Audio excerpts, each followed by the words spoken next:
This is the Open Floor NBA podcast where we talk about the league and all the big stories going on in it. Joining me, as she does every week from FS1, All the Smoke, the Monumental Sports Network, the great Rachel Nichols. And I'm grateful you're joining me this week, Rachel. Both of us are living in Southern California, which is going through something pretty terrible right now. These wildfires are still raging as we speak throughout multiple areas in Southern California. We've heard some horrific stories from people that have lived in these areas, including JJ Redick, the Lakers coach. We found out on Thursday lost his home in the Pacific Palisades. So I'm glad to see you're safe and happy you're here with me today. Yeah, no, I mean, it's been an incredibly crazy week. We're used to fires in Southern California, as you know, but this one started more quickly, more unexpectedly, and in a really different place than a lot of fires typically do. So that's why I think it's rocking the community so much. These are areas that were not considered, real fire danger areas compared to some of the other parts of Southern California.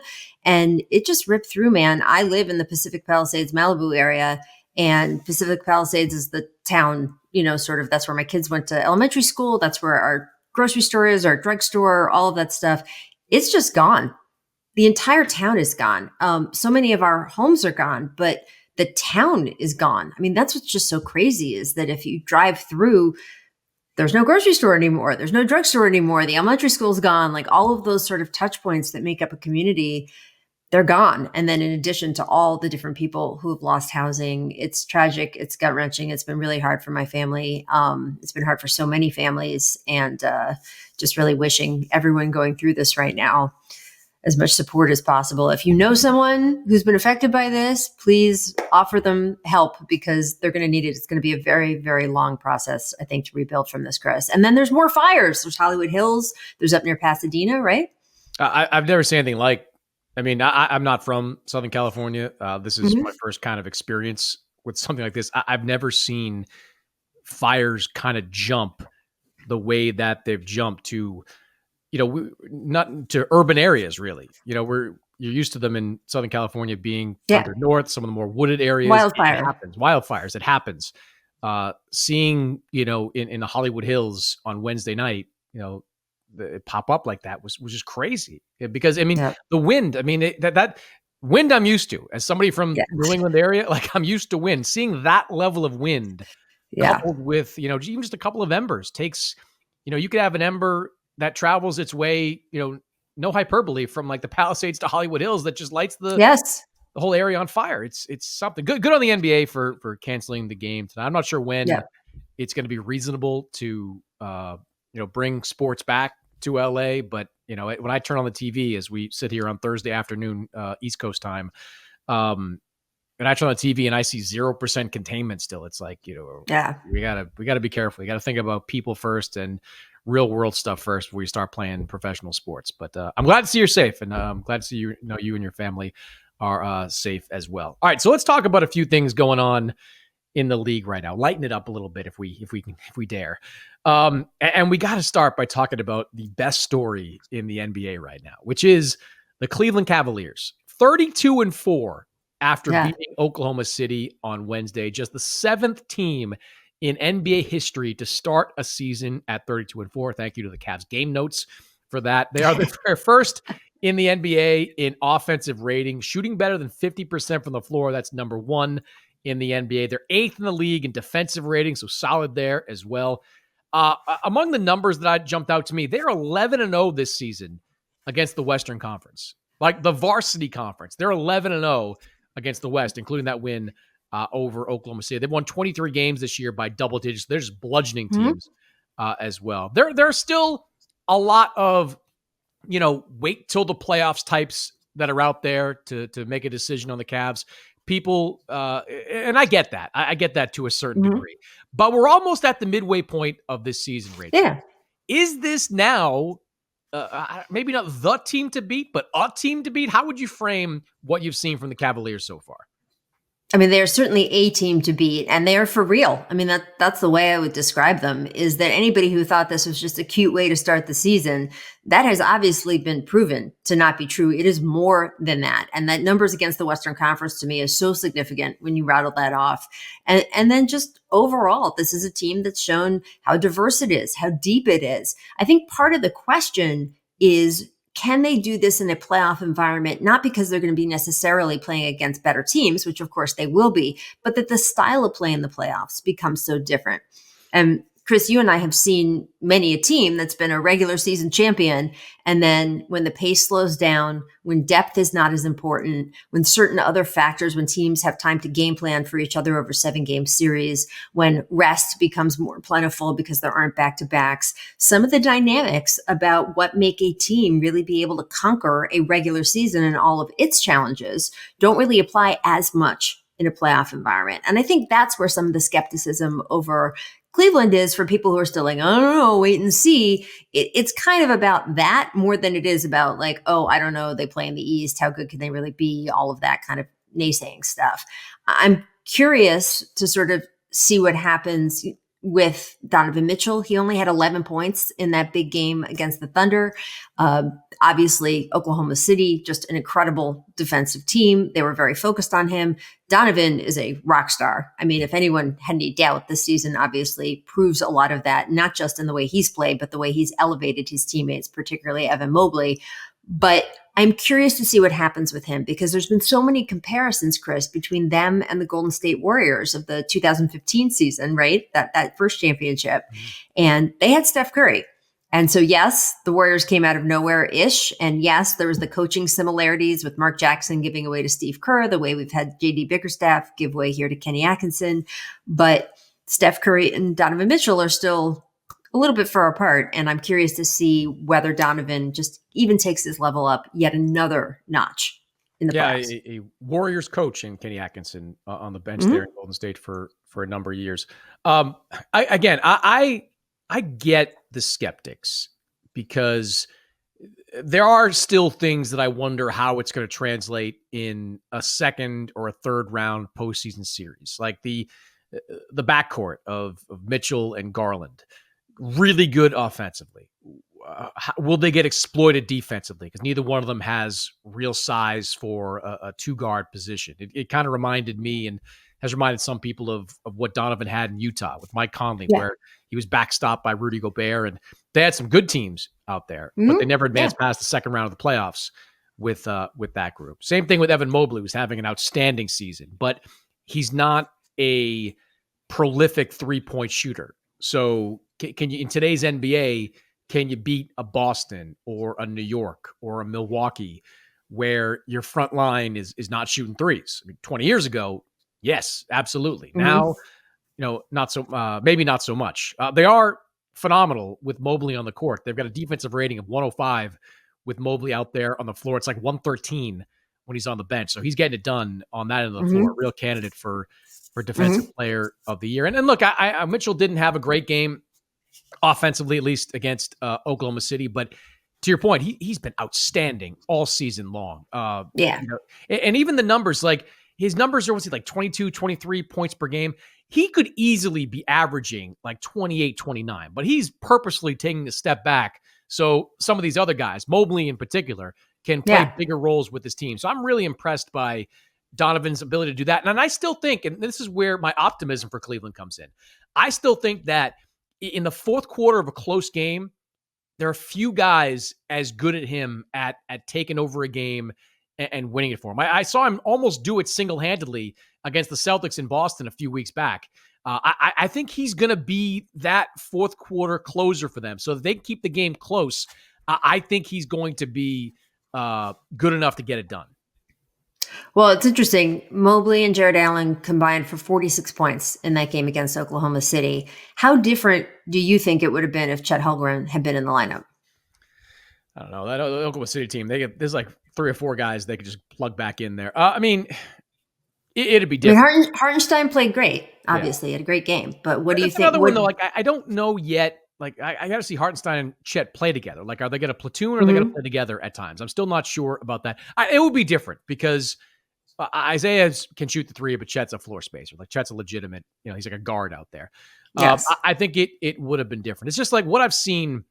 And Cleveland, even though they have that 11-0 record against the Western Conference, I think their strength of schedule is not. They've got one of the easiest strength of schedules in the NBA. But even the game they lost to Boston, they played exceptionally well in Boston. They got another chance at them in a couple of weeks. In fact, their schedule, like we're going to learn a lot about Cleveland this time next week or the week after that. We're going to have maybe a different conversation about the Cavaliers. They've got some good games coming up against some of the top teams in both conferences. So, yeah, Houston is on their schedule, I think, next week, and another showdown, like I said, with the Celtics. So, right now, I'm gonna buy the Cavs. We're gonna do a little buy or sell. I'm gonna buy the Cavs as a true title contender because I think their defense with Mobley is solid.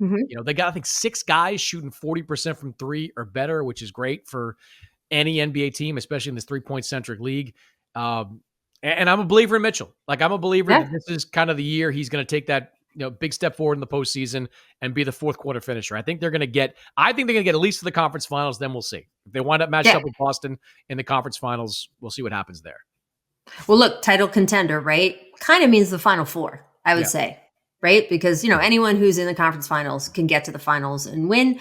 So, do I expect them to be in the conference finals? Do I think they're a good shot to be in the conference finals? Absolutely. So then, therefore, they're a title contender. I'm in on that as well. I am curious when you talk about their upcoming schedule, that game they've got against Oklahoma City coming up in Oklahoma City. I don't see the Thunder giving up 129 points on their own floor. But again, we'll just have to see. I don't think Holmgren is, he's ramping up, but I don't think Chet is expected to play in that game. He might, he's I don't know. All-Star break, I hear. Yeah. So I think that'll be the same situation with Mobley and Allen, but I still, against Mobley and Allen, but I still think that we might see a different kind of defensive, just sort of attention at that center position than we did in this last game. So I'm curious. I think it'd be great. How much fun is this that you have these matchups in the middle of the season when sometimes it can be a little dead? That game on Wednesday night, was it? I think there were 30 lead changes in that game. Yeah. That's exactly what you want to see from two top tier teams in the NBA. I think I'll learn the most about the Cavs from that game against Boston they have in early February. That's a home game for them. And look, they almost beat the Celtics, a few weeks back. They chipped away at a big lead in the second half, almost got it all the way back. I'm curious. The Celtics will probably be at full strength. Knock on wood, they are right now. So I think that'll be kind of the bar that I'll be looking for with Cleveland to see where they're at as a team. All right, let's talk a little bit about the Jimmy Butler situation, which is never boring and never seems to get old, and it's continuing to never ending. Never ending for that matter. We're a couple of games into this Butler 7-game suspension, and a few things, Rachel, are beginning to crystallize. One, as I talked about a little bit on the last show, it really has become Phoenix or bust for Jimmy Butler. And the reason is pretty simple. The Phoenix Suns, if he can find his way there, are the most likely team out there to give him the 2-year, $100+ million extension that he's been looking for. So Jimmy Butler is trying to find his way to the Phoenix Suns, to the point where people around him have made it clear that he doesn't want to play anywhere else. So if you're Memphis or if you're Sacramento or if you're Milwaukee, you can trade for him if you want, but he's not going to want to be there. And I think we've seen kind of how that plays out with Miami when he doesn't want to be in a certain location. The problem is that Phoenix can't do anything. Like Phoenix is so landlocked by these big contracts and so limited by where they are in the tax apron that they really can't do much. The one thing they can do is flip Bradley Beal's contract, right? But Bradley Beal, as we know, has that no trade clause, which makes him untradeable unless he signs off on that deal. And from what I was told from people close to Beal this week is that, look, would he okay a deal to another contender, Miami included? Yes. He ain't okaying a deal to like Detroit or Charlotte or any rebuilding team that's out there. He's not doing that. So putting aside the fact that the machinations are difficult in doing a deal regardless, and the fact that Miami doesn't want Bradley Beal. Like they've made that clear. Bradley Beal's got 2.5 years left on his contract. They don't want that money on their books for the next couple of years. Uh, Mm-hmm. we're kind of at a stalemate to the point where I think we're going to start talking in the next week about Jimmy Butler coming back to Miami, because the Heat, historically, they're not a fan of sending players away and saying, just wait it out. We'll pay you while you're off on the sidelines. The NBA doesn't really like that either. So I get the feeling more and more, Rachel, that when we get to, next week, his suspension is up, I believe a week from Friday. So you're right there in that window. When we get to next week, I think we're going to be talking about Jimmy Butler back in a Miami uniform. What do you think? Yeah, I mean, look, the Bradley Beal situation in Phoenix, that's the key to this. And if Miami doesn't want him and Beal hasn't even been approached about a trade, which according to his agent, he has not, I don't see how this happens. I mean, Bradley Beal spoke after the game the other night and he said, look, I have all the cards. And unless someone addresses me, I consider myself staying here. And so he's right, by the way. He holds all the cards. And until somebody convinces him that he needs to okay this trade, it's not going to happen. And Miami, of course, would have to want the trade. And Miami is the team that said to Jimmy Butler this past spring, we're not going to extend you, right? They said for that same reason, they don't want that money on their books. So if that's the case, they don't want the Beal money on their books either. You know how excited the Washington Wizards were to get off of Bradley Beal's money? They were willing to go through what they're going through now. So that should tell you something. I mean, this is a situation with this contract that not only is an albatross in terms of the money that you've got to pay a guy who, look, Phoenix put him on the bench the other night. Is he a starter? Is he not a starter? It depends on the team, of course. He's obviously a star, but where you would use him, are you overpaying him for how you would use him? And, here's a guy who also has a no trade clause. So even if Phoenix can get it waived so that he can go to Miami, and even if Miami would want him, Miami would then be stuck with a player with a no trade clause. And I certainly don't think the Heat are looking to do that. So if you're hearing Phoenix or bust, if your sources are telling you that's it, then yeah, I would say that the likelihood is that we'll see him back in a Miami uniform. And then it's going to really be a question of, I don't know if it's Pat Riley and Jimmy sitting down. I don't know if it's Jimmy sitting down with some of the people around him. How do you want this to play out? What's the ideal here? Because Jimmy's the one who's going to hold the cards and make a decision at the end of this season. He has a player option for $52 million for one season. Let me just say that one more time. $52 million for one season for a guy who I think is going to be 36 years old at that point. And that is hard to turn down, especially if you are Jimmy Butler and you have made getting these bigger contracts a bigger and bigger priority for you over the last 5 years. That's part of this sourness with Miami, is that he does, they don't want to extend him and he thinks he deserves that additional 2-year, $100 million+ deal. That's his issue apparently with the other teams, with the sourcing and reporting you've done, that, hey, these other teams, if they're not going to extend him, then he doesn't want it. And Phoenix would be willing to. So I just don't know if he's going to turn down an additional year at $52 million, even if it's with a team that he is at sort of cross purposes with, like Miami. And if that's the case, if he decides, you know what, at the end of the season, I'm taking the 52 mil because I'm not getting anywhere else. Well, then it's not a matter of, oh, can you ride out the season being an attitude problem? You got to ride out the next year and a half. And so if you're Jimmy Butler, you have to ask yourself, are you going to make this difficult for a year and a half? Are you really prepared to dig in like that? And in a lot of ways, for who we know is a very competitive guy, kind of just give up the end of your career, because if things are going poorly internally in the team, they're not winning anything, right? So are you willing to do all of that? Or after this whole thing plays out, are you willing to suck it up and say, okay, let's work out our differences. Let's figure this out. Because it's not just a decision for when the suspension is up. It's a decision with like pretty long-term implications. Let me ask you this. Do you think he can go back into that locker room? Because when the going got tough down there in Miami, Jimmy Butler kind of quit. We can call it, you can call it something different, but he was suspended, not just because he sat up there and said, I've lost my joy, but because the Heat didn't believe he was playing hard enough. And if the team doesn't believe that you're playing as hard as you should, you better well believe that your teammates think that too. Now, Jimmy's been through some, battles with these guys, specifically the veterans like Bam and Tyler Hero. But do you think he can go back into that locker room next week and kind of pick up where he left off? I think that's really up to three people, right? Obviously, Jimmy Butler, what attitude he has, how he approaches things. I think that'll make a huge difference, obviously, because if it feels same old, no one's going to give him another chance. If he goes in with an attitude of, okay, I've reconsidered, I've thought about my next year and a half, I want to make this work, then it also is up to Bam Adebayo and Eric Spoelstra. Eric, as we know, just wants to win. He may be privately frustrated, annoyed, mad at Jimmy Butler, but if Jimmy can help him win and Jimmy has a good attitude and Jimmy is playing his heart out, Eric will be happy with that. And he will want Jimmy back in that locker room because Eric wants to win.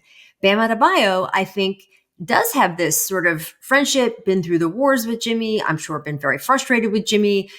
Bam is essentially such a nice and good guy. You know, you and I have spent a decent amount of time with him. He is someone who not only is very competitive and wants to win himself, but I think he wants to see the good in people. That is what I have noticed by being around Bam, by being around his mother, by being around people close to him.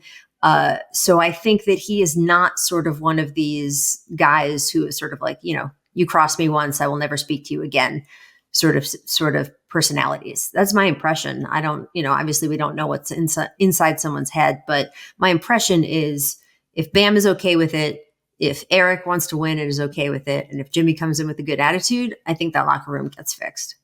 Yeah, I think what it comes down to is Pat Riley's appetite for having Butler around. I mean, like, you know, Riley's had some pretty strong statements about Butler over the last 8 months, from the, you know, shut up and play comments after last season to we're not trading him in late December to we're suspending him. He doesn't want to be here, so we'll listen to trade offers. I wonder if Pat's going to overrule everybody and say, you know what, forget him. We're not bringing him back into this mix. I don't care what anybody says. We're not bringing him back into this locker room. I'm curious to see where that goes. I agree with everything you said there. I think Spo just wants talent there, wants guys to play hard. He could make it work. They've made, look, 2 years ago, 2.5 years ago now, Jimmy Butler tried to fight him on the bench.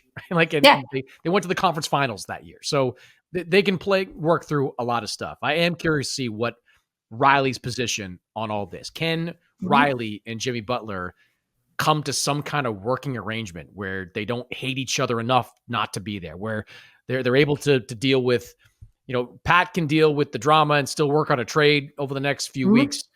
Butler can come back, play hard, play whatever role Eric Spoelstra wants him in, and see what happens before February 6th. That's to me what I'm most curious about there with Miami. All right, we have to talk about the hottest team in the NBA right now, or at least one of. The 5-0 since the firing of Mike Brown, Sacramento Kings, who are rolling under head coach Doug Christie.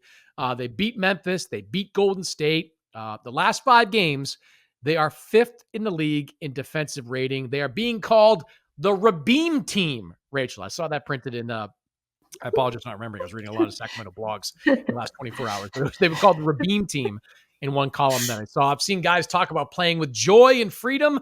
Why everybody keeps talking about joy in the NBA? You gotta have all this joy now to play basketball for tens of millions of dollars. Look, we should both say right here, and I think you'd agree, like, we're not criticizing Mike Brown. Sometimes when you praise the way a team's played, it comes off as criticism of the previous coach. Mike Brown did a fantastic job. We both agree on that one. But this team has kind of there's something about Doug Christie on that bench that they've kind of taken to early on. Do you think this is something that they can build on the rest of the season, or is it kind of that brief surge that teams sometimes get when they make a coaching change?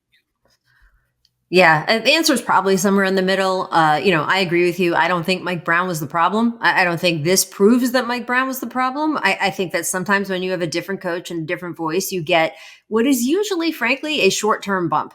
And this, so far, that's what this is. We'll have to see what happens from here. You also have to take into account, and this is not taking away anything from the joyful Kings or Doug Christie, is that they've played teams in this 5-game streak with a decent amount of injuries, right? They've won some very close games that could have gone either way. So I'm not sure I'm ready to look at these 5 games as a sample size and say, totally different team under Doug Christie. Oh my God, look at them. They're playing together. All of the things. I think it's an interesting little mini streak, and we'll have to see where it goes. I did like one of the Doug Christie moves I liked off the court was after a win. He took them, I don't know if you saw the video, he took them to the top of the arena and they were actually standing there with the beam. And it was clearly the first time those guys had done anything like that. I don't know how long the beam stays on after games, Chris. Do you? No, I don't. Yeah. So I don't know how much the players see the beam, right? Because after the game, they're in the locker room, they're doing media. A lot of them lift weights now after games. They get treatment. So I don't know what the time frame is of how long the beam stays on and how much exposure the players have even had to it in the way that the fans do, right? Where it's like, it's shooting into the night sky. Maybe they see it all the time. I don't know, but I know they had never been to the top of the building. And I thought the speech Doug Christie gave when he brought them up to the arena, top of the arena, and said, you have to understand what your win does for this community. And it actually literally pushes light into the city. That's a really powerful metaphor. And I thought that was very clever from a coaching standpoint. So I'm interested to see what Doug Christie does. I don't think it's an indictment on Mike Brown at all. But I need to see a lot more until I can make an evaluation, more than 5 games against some injured teams with some very, very close wins. Yeah, I mean, they've got to play against Boston on Friday. If they get tattooed by the Celtics, a lot of those good vibrations would probably go away pretty quickly. Look, if you're going to tell me that the Kings are a top 5 defensive team now, yeah, all in, buying them. Yeah. But they were 18th or 19th in efficiency when Mike Brown got fired, and that's probably more where they are. Look, I like some of the things that Doug's doing too. I mean, I think that simplifying things a little bit has worked out for this team. He's given them a little bit more offensive freedom to kind of freelance out there a little bit, and it's working so far. Keon Ellis has been playing really well as of late. That's someone that they've leaned into a little bit. But 2 things to me will define these next 40 some odd games. One is that defense. Like, how good can it be? How sustainable is some of the things they're doing defensively? And the other is De'Aaron Fox, right? De'Aaron Fox actually missed a couple of these games. So yeah, he did.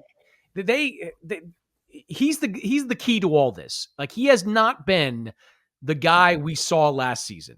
He has not been the all-star that we've seen over the last couple of years. His 3-point percentage is down 4 points from the season. His turnovers are above 3.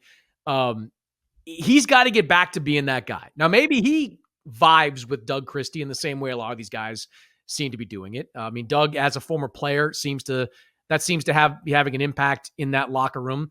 If De'Aaron Fox can take his game back to that level, I'm not going to say the Kings are a contender in that top 4. They weren't before this season. But are they a team that can be in that 6 to 10 range? Yeah.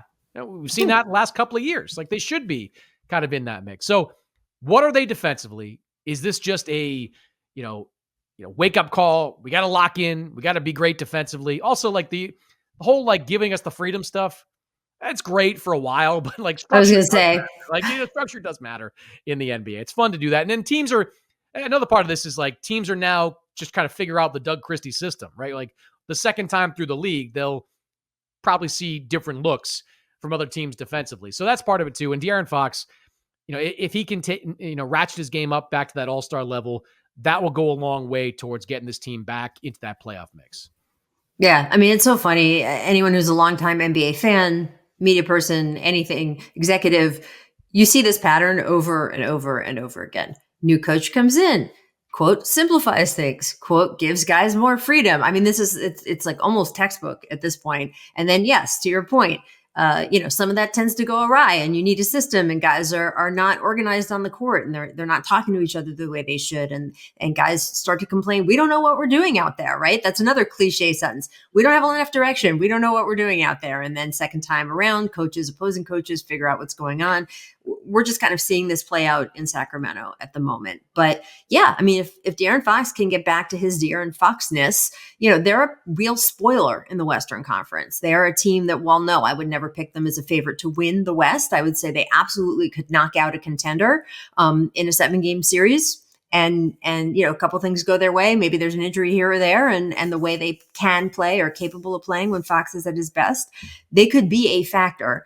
And I do think some of the stuff Doug Christie said at the top of that arena is true and matters. In a town like Sacramento, this isn't Boston, this isn't LA, this isn't New York with multiple teams and multiple sports. The Sacramento Kings are their representative.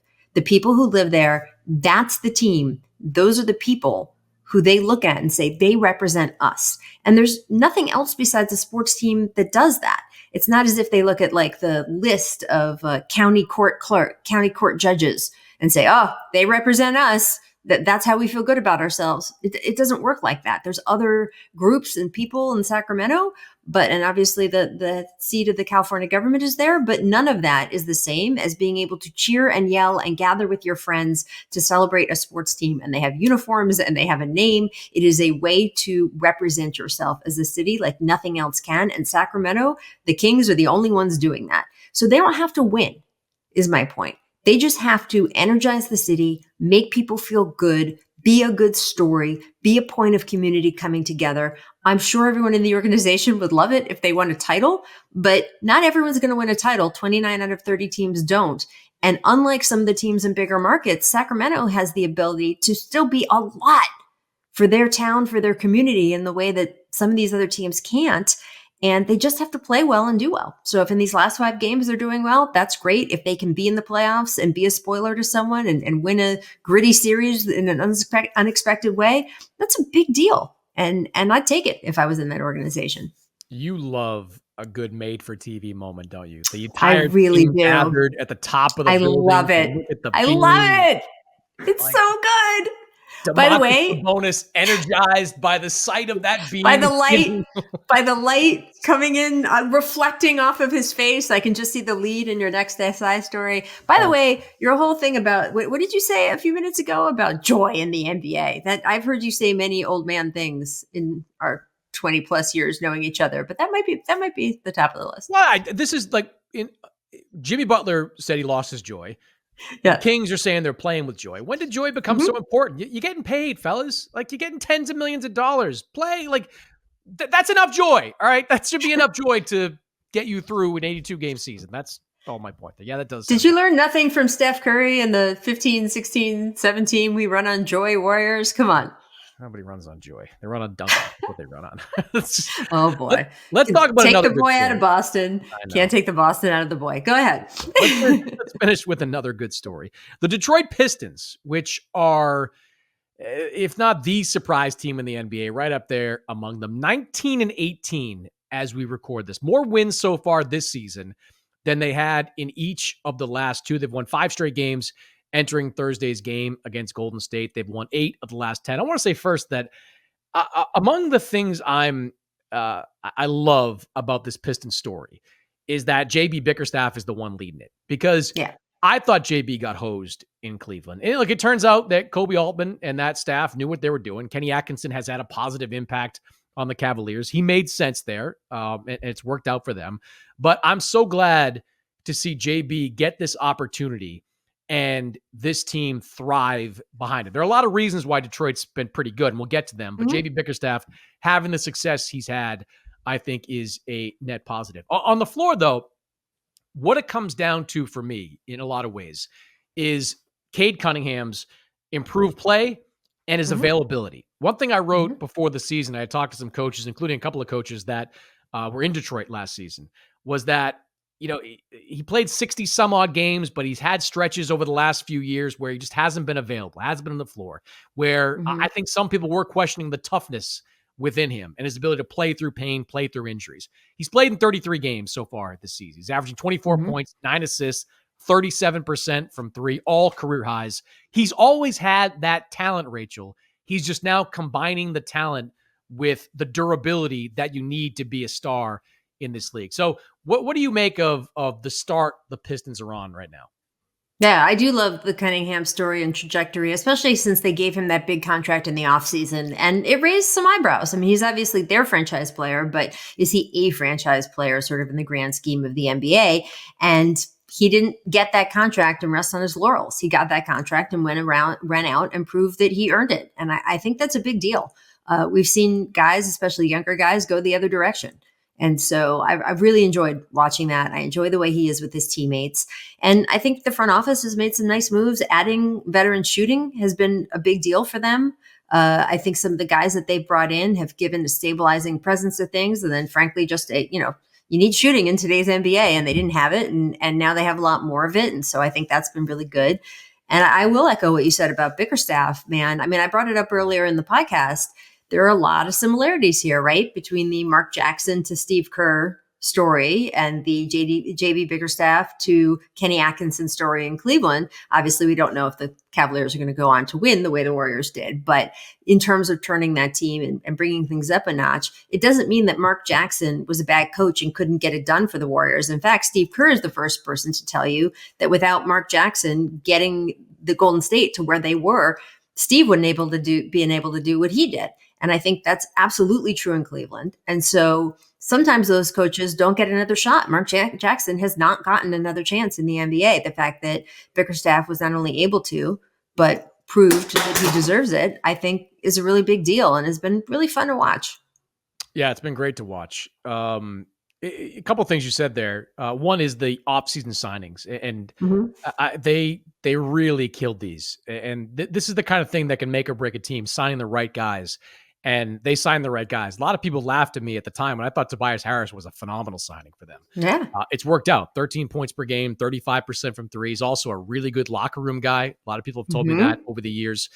You know, that team, given how young it is, needed some good veterans in that locker room. Tobias, tremendous locker room guy, was one of them. Malik Beasley, long been one of the best three-point shooters in the NBA, doing the same thing this year, putting up almost 10 threes. He's been great for them.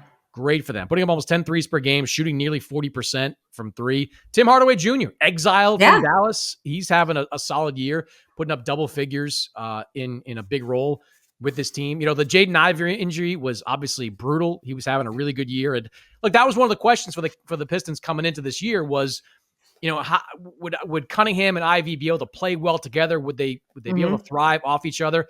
They did, you know, in the brief time, not the brief time, the 20 some odd games that they played well together. So it's really a combination of things. This front office did a really nice job of finding the right coach, finding the right pieces. And then on top of it, their star, their alpha, Cade Cunningham, has been what they hoped for, been with a guy they gave all that money to. So I don't think the Pistons are a threat to win a playoff series right now. But if you just won 17 games 2 years ago, 14 games last year, just being in that play-in mix is a big success. Then you can build on that for next year with some of the young guys that they have.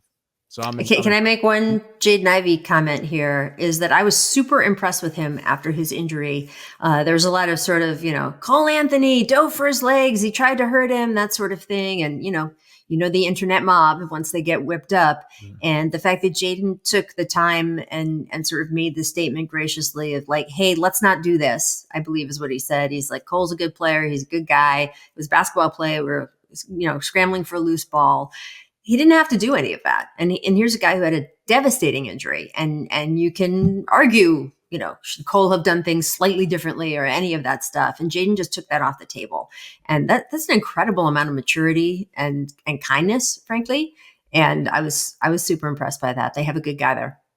Yeah. And did I read, did JB Bickerstaff say they want to hopefully come back this season? Like, that would be a pretty impressive accomplishment if he comes back this season. Yes. That was a tough injury, but hell, if he can come back, I mean, a young guy, if anyone can do it, he probably can. So that would be a really boon for them. But again, great start for the Pistons. Great story this year. Hopefully they keep up this kind of play-in mix type of level, because that'd be a big boost for that team, that organization, which has had some really rough years, over the last decade. Rachel, glad to know you're safe out there in Southern California. Thank you, as always, for taking the time to join me on the show.